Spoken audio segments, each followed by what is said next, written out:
এই পৰা কাটি অনা কলডিলটোৱে এতিয়া মানে পেলনিয়া মানে যিবোৰ আমি পেলনিয়া বুলি ভাবো মানে তো হেখিনিৰ পৰাও যে কিবা এটা বনাব পাৰি তাকে আপোনালোকলৈ আগবঢ়ালো কিছু সংখ্যক মানুহে চাগে খায় কিন্তু যিসকলে আসলে নাজানে সেইসকললে বুলি হেখিনি মই আগবঢ়াইছো আৰু এনেকে কলডিলৰ ভিতৰত যোনবোৰ এনেকে দীঘলকে এখিনি ওলাই তো এইখিনিৰ পৰা আমি এটা ৰেচিপি বনাব পাৰো হেহে ভাবিলো আপোনালোকৰ আগতো শেয়াৰ কৰো এনেকে কি কয় মেখেলা নে কিবা এটা বুলি কয় আৰু এখন এনেকে কাটি গৈ থাকিলে উলাই গৈ থাকিব এখন কটা পিছতো আকৌ এনেকে উলালে তাৰ পিছত এতিয়া আমি এই ফুলখিনিৰ পৰা ইয়াৰে এটা মানে এটা টান ঠাৰি টাইপৰ উলাই যেটো আমি খালেও এটো সকে হজম নহব আৰু মানে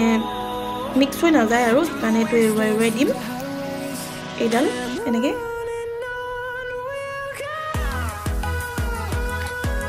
এইডাল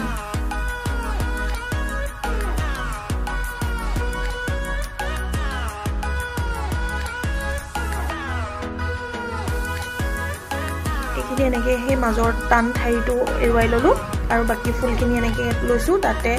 এখিনিতে অকমান মই ধুই লম মই অলপ বেসন দি লৈছো এতে পৰিমাণ অনুযায়ী অকমান জিৰা পাউডাৰ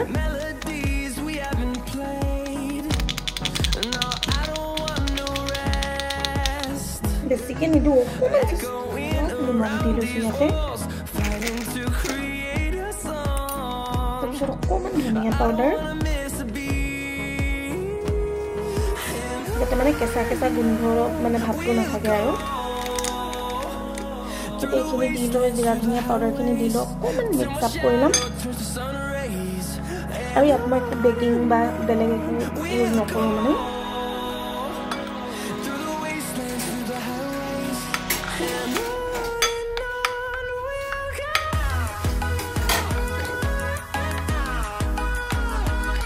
খিনি এনেকে হৰকে মানে গোটেইখিনি দি দিলো আৰু অলপকে এনেকে বেসনখিনি গাত লগাই দিছো আৰু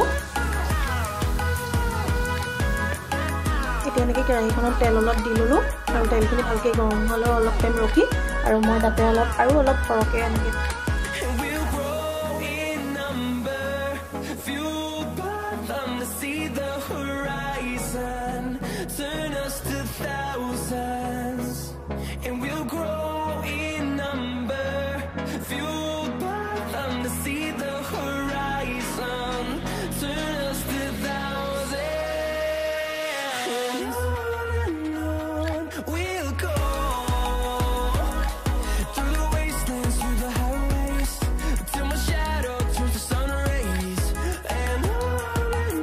আপোনালোকে ফাইনেল লুকটো ধৰিব পাৰিছে কলফুলৰ একদম